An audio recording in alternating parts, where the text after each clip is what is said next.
2024 ஆண்டு பொதுத் தேர்தலில் தமிழரசு கட்சி சார்பில் போட்டியிடும் ஞானமுத்து ஸ்ரீநேசன் அவர்களுடனான நேர்காணல். இந்த பொது தேர்தலில் நீங்கள் முன்வைக்கும் கொள்கை விளக்கம் என்ன? வழக்கமாக தமிழரசு கட்சியானது கூட்டாட்சி முறை, அதாவது வடக்கு கிழக்கில் சுய நிர்ணயத்தின் அடிப்படையிலான தீர்வு மூலமாக இனப்பிரச்சினைக்கான தீர்வு கண்டறியப்பட வேண்டும் என்பது எமது அன்றிலிருந்து இன்று வரை கொள்கையாக இருக்கின்றது. அது மாத்திரமல்லாமல் வடக்கு கிழக்கு இணைந்த பிரதேசத்தில் தமிழ் பேசும் மக்கள் சுதந்திரமாக சமத்துவமாக வாழக்கூடிய ஒரு சூழல் உருவாக்கப்பட வேண்டும். சுய நிர்ணயம், சுயாட்சி என்பதும் எமது கருத்தாக இருக்கின்றது. மேலும் காணாமல் ஆக்கப்பட்ட உறவுகளுக்கான நீதி பரிகாரம் சரியாக முன்கொண்டு செல்லப்பட வேண்டும். ஐக்கிய நாடுகள் சபையின் மனித உரிமை பேரவையின் தீர்மானத்திற்கு அமைவாக யுத்தத்தின் போது நடைபெற்ற உண்மைகள் கண்டறியப்பட வேண்டும், நீதி வழங்கப்பட வேண்டும். மேலும் அந்த நிலவரங்களை அடிப்படையாக வைத்து மேலும் இவ்வாறான அழிவுகள், இழப்புகள் ஏற்படாமல் தடுப்பதற்கான நிரந்தரமான இனப்பிரச்சினைக்கான தீர்வு கண்டறியப்பட வேண்டும். பயங்கரவாத தடை சட்டம் உடனடியாக நீக்கப்பட வேண்டும். உங்களுடைய வெற்றி வாய்ப்பு எவ்வாறு உள்ளது? ஊழல், மோசடி, லஞ்சம், திருட்டு, வீண்விரயம், மக்களை ஏமாற்றுகின்ற செயற்பாடுகள் அல்லது இளைஞர்களை தவறான வழிகளில் கொண்டு செல்கின்ற செயற்பாடுகள் எதனையும் நான் பின்பற்றாத ஒருவனாக இருக்கின்றபடியால் நிச்சயமாக எனக்குரிய வெற்றி வாய்ப்பு மிகவும் அதிகமாக காணப்படுகின்றது. கடந்த தேர்தலிலும் கூட வெற்றி அடைந்திருந்தேன். மோசடிகள் மூலமாக எனது வெற்றி வாய்ப்பு பறிக்கப்பட்டிருந்தது.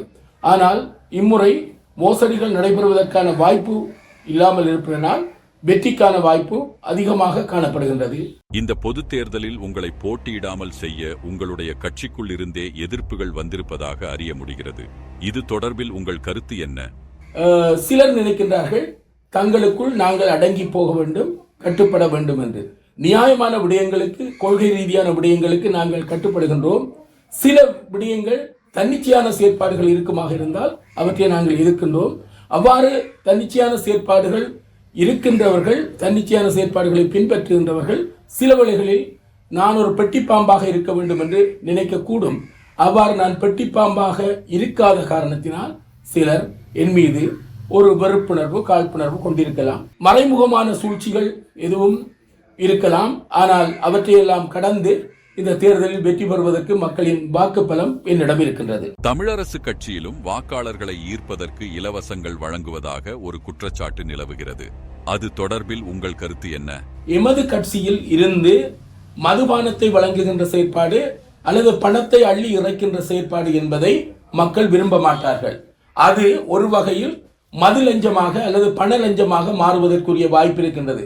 நீங்கள் கேட்டபடியால் சொல்லுகின்றேன், எமது கட்சி இப்படியான ஒரு பிற்போக்கான செயற்பாட்டை, மக்களை ஏமாற்றுகின்ற செயற்பாட்டை, மது மயக்கத்தின் மூலமாக மக்களை ஏமாற்றி வாக்குகளை பெறுகின்ற விடயத்தை, அல்லது பணத்தை கொடுத்து மக்களை ஏமாற்றுகின்ற விடயத்தை, அல்லது அரிசி பொதிகளை கொடுத்து உணவு பொட்டலங்களை கொடுத்து அந்த வாக்குகளை பெறுகின்ற செயற்பாடுகளில் எங்கள் கட்சியை சேர்ந்தவர்கள் ஈடுபட மாட்டார்கள், ஈடுபடக்கூடாது என்பதுதான் எமது நிலைப்பாடு. அவ்வாறு நடைபெறுமாக இருந்தால் கட்சி அதற்குரிய நடவடிக்கையை எடுக்கும் என்பதையும் இந்த இடத்தில் கூறிக்கொள்ள விரும்புகின்றேன். தற்போது அனுரவினுடைய கட்சிக்கு மட்டக்களப்பில் பெருமளவு ஆதரவு இருப்பதாக தெரிகிறது. அவ்வாறு இருக்கும் பட்சத்தில் தமிழ் பாராளுமன்ற உறுப்பினர்களின் பிரதிநிதித்துவம் குறைவதற்கு சந்தர்ப்பம் இருக்கின்றது. இது சம்பந்தமாக உங்களின் கருத்து என்ன? இனப்பிரச்சினை தீர்வு தொடர்பாக தெளிவான நோக்கு இல்லை. காணாமல் ஆக்கப்பட்ட உறவுகள் தொடர்பாக தெளிவான ஒரு தீர்க்கமான ஒரு விடயம் பின்பற்றப்படவில்லை. அதே போன்று பயங்கரவாத தடை சட்டம் என்கின்ற விடயத்திலும் ஒரு நழுவல் போக்கு காணப்படுகின்றது.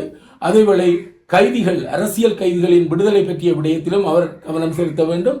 எல்லாவற்றிற்கும் மேலாக ஒரு சமஷ்டி முறையான தீர்வுக்கு அவர் இடம் கொடுப்பதாக தெரியவில்லை. எனவே அவருக்கான ஆதரவு தளம் வடக்கு கிழக்கில் பெருகி இருக்கின்றது என்று கூறுவது என்னால் ஏற்றுக்கொள்ள முடியாது. புதுக்கடைகள் திறக்கப்படுகின்ற போது அங்கு வாடிக்கையாளர்கள் அல்லது அவர்களுடைய விரும்பிகள் அங்கு செல்லலாம். இருந்தாலும் இதையும் 5 ஆண்டுகளுக்கு பின்னர் தான் நாங்கள் திட்டவட்டமான ஒரு முடிவை சொல்ல முடியும். அவருடைய செயற்பாடுகளை அவதானிப்பதற்கு 5 ஆண்டுகள் தேவைப்படுகின்றது. எனவே அவருக்குரிய ஆதரவு தளம் அதிகரிப்பதாக கூறுவதில் உண்மை இல்லை. தமிழ் மக்கள் அனுர அரசாங்கத்தை பெருமளவில் நம்புகிறார்கள். இதுவரை தமிழ் மக்களின் பிரதிநிதிகள் எதுவும் சாதிக்க முடியாமல் போய்விட்டது. இப்படி இருக்கும் நிலையில் எவ்வாறான திட்டங்களை நீங்கள் வைத்துள்ளீர்கள்? என்னை பொறுத்தமட்டில் தமிழ் மக்கள் பல கட்டங்களில் ஏமாற்றப்பட்டிருக்கின்றார்கள். ஐக்கிய தேசிய கட்சி ஆளுங்கட்சியாக இருக்கின்ற போது ஏமாற்றி இருக்கின்றது, ஸ்ரீலங்கா சுதந்திர கட்சி ஏமாற்றி இருக்கின்றது, பொதுஜன பெரமுன ஏமாற்றி இருக்கின்றது. இந்த நிலையில் சிங்கள இனவாத கட்சிகள் எப்போதும் தமிழர்களின் தீர்வு விடயத்தில் ஏமாற்றித்தான் செயற்பட்டிருக்கின்றது. இப்போது சிவப்பு கட்சி ஒரு இடதுசாரி கட்சி ஆட்சிக்கு வந்திருக்கின்றது. அந்த கட்சி கூட உண்மையில் எங்களுக்கான இனப்பிரச்சினை தீர்வு விடயத்தில் தெளிவான ஒரு போக்கை கடைபிடிக்கவில்லை. இந்த நிலையில் அனுரவின் ஆதரவு தளம் அதிகரிப்பதாகவும் அதேவேளை தமிழ் மக்கள் அதிகமாக அனுரவை நம்புகின்றார்கள் என்பதையும் என்னால் ஏற்றுக்கொள்ள முடியாது. ஏனென்றால் அவருடைய ஊழல், மோசடி, லஞ்சம், திருட்டு இல்லாத ஒரு ஆட்சி முறை என்பதற்கு பொதுவாக மக்கள் மத்தியில் ஒரு ஆதரவு இருக்கின்றது. இருந்தாலும் இனப்பிரச்சினை தீர்வு விடயத்தில் அவருடைய நிலைப்பாட்டில் மக்களுக்கு பாரிய சந்தேகம் இருக்கின்றது.